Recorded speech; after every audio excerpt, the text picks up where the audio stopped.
All right. I wanted to talk about indirect calorimetry today and measuring energy expenditure. I think the slides are in the module. And I will try to provide kind of hopefully go into more detail than you've experienced in past discussions about indirect calorimetry. So one issue, the theory is, so ATP production relies on oxidative metabolism. And based on that, each liter of O2 tends to equal about 4.8 kilocalories. And so if we know how much oxygen is extracted, so you measure the difference, you can indirectly calculate energy expenditure during the time assessed. And so historically they would use weather balloons, Douglas bag, I guess technical term. And so you would collect the volume of gas, and over 5 minutes you would stop.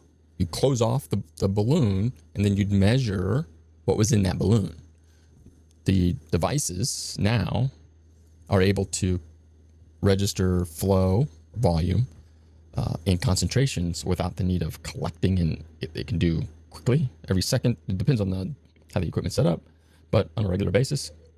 And so it's much more automated. You can see things change basically every second, depending upon the system. And so the concept is the more energy one uses, the more O2 will be extracted. And so what you can look at, so this is an example of resting metabolic rate being done. There's a hood, that's what that's called, helmet, whatever. So there's a port above his mouth, around his mouth, and then this tubing is flowing at a set rate. So for the resting metabolic rate, there's a vacuum pressure that's pulling air into the hood, mixing with the expired air and coming through this tube. And so you can adjust the flow to be so that the gases are more concentrated or less concentrated. And the machine kind of will dictate what the ratio or what the concentration should be before it gets out of calibration. And so that's resting metabolic rate. And we'll get to that in a second. Procedures and methods, mouthpieces, volumetric syringe. This is I think a 3 liter syringe, which you can use for flow rate, which more important for exercise testing. You do need it for resting too, but exercise, you can have much more varied rates of flow. And then there's filters, a mask. So the masks are different filters. And so basically to catch water vapor and other things that might be expelled from the mouth.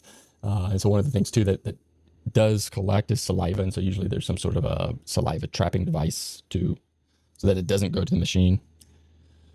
Calibration is standard gases, and so you'll have a concentration, a known, quote unquote, known concentration of O2, known concentration of CO2. There'll be a calibration phase in which you assess that. And then so you're also measuring from the volume, from the syringe, volume and rate. And the hood from the previous slide and tubing are what's also a part of the process. And then basically rinse everything between people. So the variables you can measure, VO2, VCO₂, so the volume of O2, the volume of CO2, typically it's expressed as a per minute value. You could also have mLs per kg, that'd be body weight, per minute versus liters per minute. And so it depends on, this is something that can happen in weight loss studies, that it could look like somebody's VO2 max improves depending upon which way they use these data, whether it's per body weight or total. So, for example, one of the easiest ways to increase VO2 max is to lose weight, even if you don't exercise. Because if you use the ml per kg per minute, if you're losing weight, your VO2 will stay about the same because you're not losing much muscle or much mitochondria. And so in that high intensity exercises, it's going to be about the same, or at least at the same heart rate. And so if you decrease the denominator, the numerator goes up. And so that's something to look out for in studies that look at VO2 max in obese individuals before and after weight loss. It may look like their fitness increases which it probably does to an extent, depending upon the amount of weight lost. That is, they can climb stairs easier, maybe exercise longer, those types of things. But they may not change the amount of exercise, and they may not get, their fitness may not actually change. So their liters per minute may not change. So just something, those are the things to look for when people report VO2, VCO2. VCO2 is more for anaerobic threshold determination. So this is kind of when basically the VCO2 will progressively increase because of you'll be using glycolysis more, and so that's produces more CO2 per O2.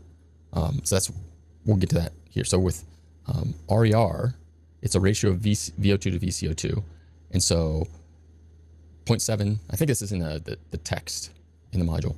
0.7 is fat oxidation, 1.0 is carbohydrate oxidation, and mixed is in between. We don't measure protein because of complications of protein metabolism. You can't tell where it enters anything. It can enter glycolysis, it can enter the Krebs cycle.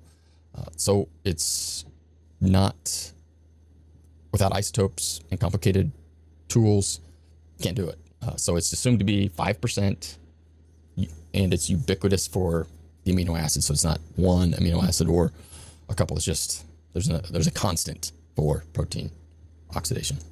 REE is resting energy expenditure, anaerobic threshold. So this is for exercise, when people are riding a bike or running, those are the two most common modalities, you'll get to the point where VCO2 will shift to increase in a nonlinear fashion. So it'll go along for a period of time. So it'll increase with VO2, but at one point, VO2 will stay the same and VCO2 will increase at a different rate than VO2. And that's depending upon formulas.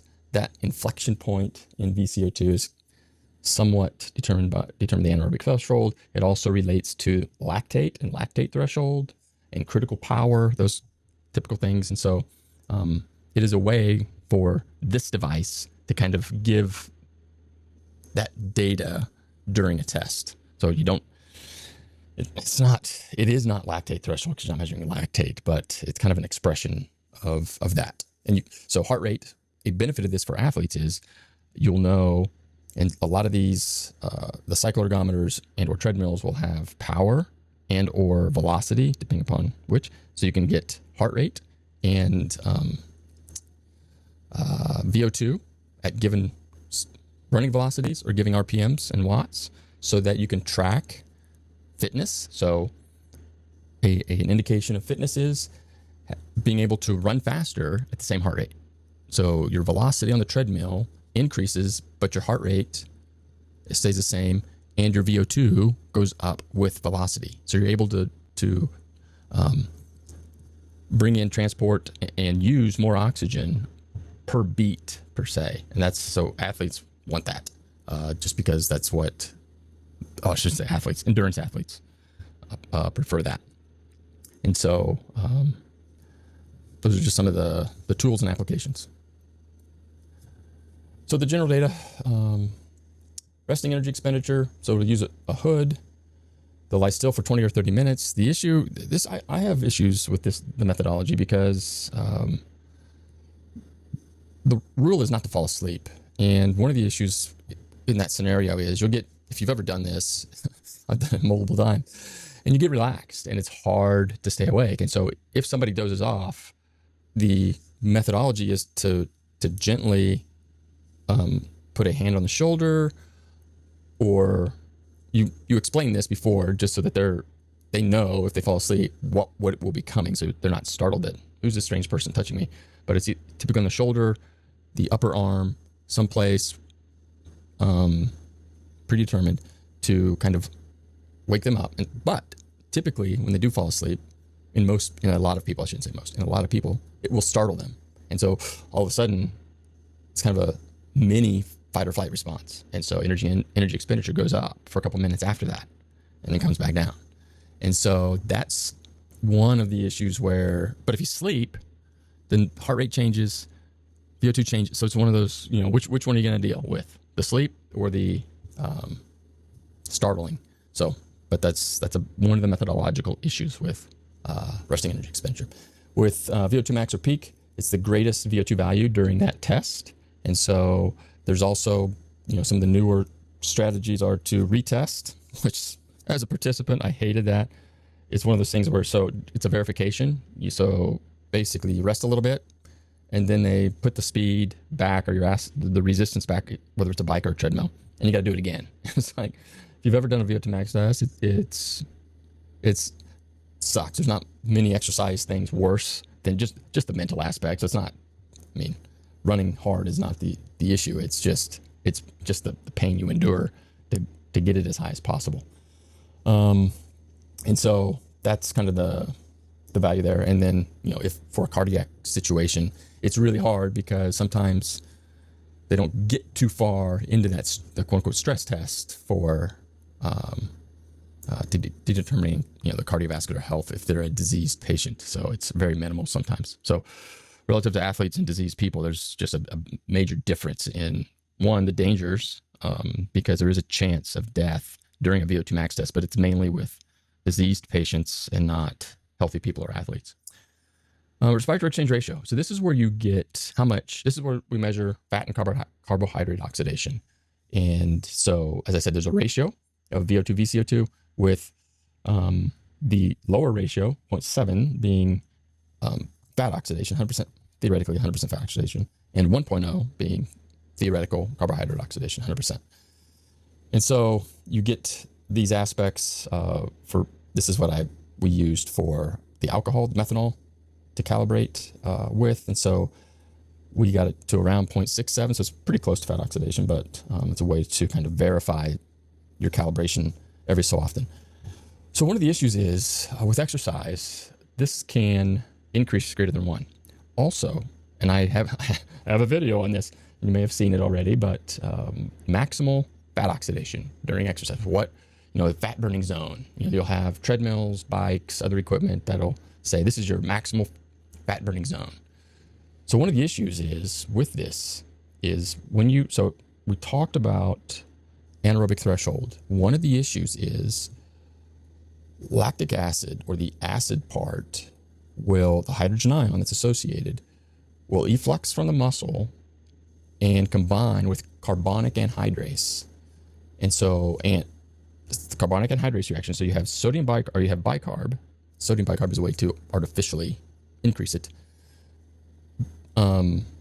Combine with that hydrogen ion, and water and CO2 are the byproducts. And so one of the issues with measuring fat oxidation at high intensities is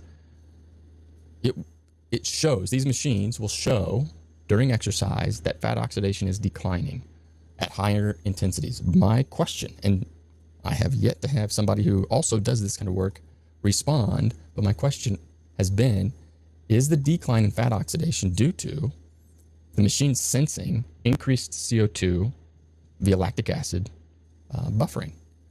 Because it will start, so you'll get lactic acids, we'll say 1, it'll get to 2.0, and then it'll start to creep up from there. Before the anaerobic threshold, how much of the CO2 is coming from buffering versus how much is coming from metabolism, the Krebs cycle, the glycolytic process, and ATP production? Because buffering of acid, you don't get any ATP from it. It's non-metabolic. So anyway, that's just an interesting physiological phenomena that happens. And so there are some graphs you will see that running at 85 to 90% of VO2 max, your fat oxidation is 0. I don't believe it. Because so in essence, 100%, right here. When it gets to 1.0, it's 100% carbohydrate oxidation, which means it's 0 from fat. And this can actually go up to 1.1, 1.2, or 1.3 for some. And so as RER increases to 1.0, how much of that is metabolic versus how much of that is non-metabolic? So something to be aware of when you see those fat oxidation values, especially during exercise. At rest, you may see 0.75 and you may see 0.9 or maybe a little bit more, depending upon it's at rest. RQ or RER tends to reflect FQ, or the food quotient, what you eat. So we typically will burn what we eat. And so if you're on a low carb diet, your RER which is a pooled RQ, which is the respiratory quotient at the level of the tissue, you will see that the RER tends to be close to the FQ. A lot can depend on when you ate and what you ate. And so, if you fast and you take it at the end of a fast, it will become more fat oxidative the longer you refrain from eating, even if it's higher carbohydrate, just because carbohydrate is becoming less available.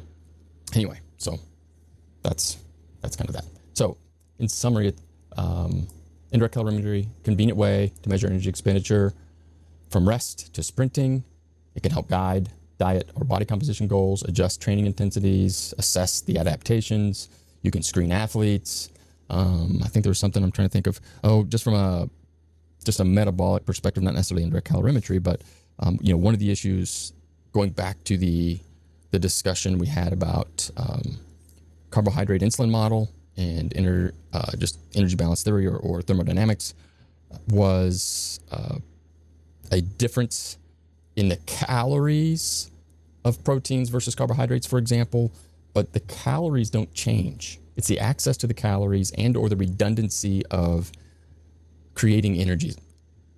It's in the text file, but carbohydrates will yield roughly 5 kilocalories per liter, proteins 4.5 kcals per liter. And so that difference is kind of where the low carb, higher carb, low fat, whatever diet people want to follow, bears out with kind of differences. So this is why athletes tend to perform better with glycogen available. Depends on the sport. So I don't want to say all athletes all the time, but for most athletes, at least that involve a high intensity training and or competition, carbohydrate is a better source than low carbohydrate. For if there's limited glycolytic or reliance on power output, it really doesn't probably matter. There may be some issues with cognitive issues at some point, especially if there's an adaptation phase for the low carb. But anyway, I don't want to get too much into that, but that's the explanation for a difference in low carb versus high carb as far as potential for quote unquote easier weight loss. Is carbohydrates are more efficient per gram at producing energy. Proteins are less efficient. You will get more energy per liter from carbohydrates, less energy per liter from proteins. And so from a work perspective, you have to work at a higher VO2 to get the same energy to do work than carbohydrates. And so that's the trade-off. Anyway, we'll end there. Thank you. And let me know what you think about this content. If anything was new, not new, I appreciate the comments, and have a great day.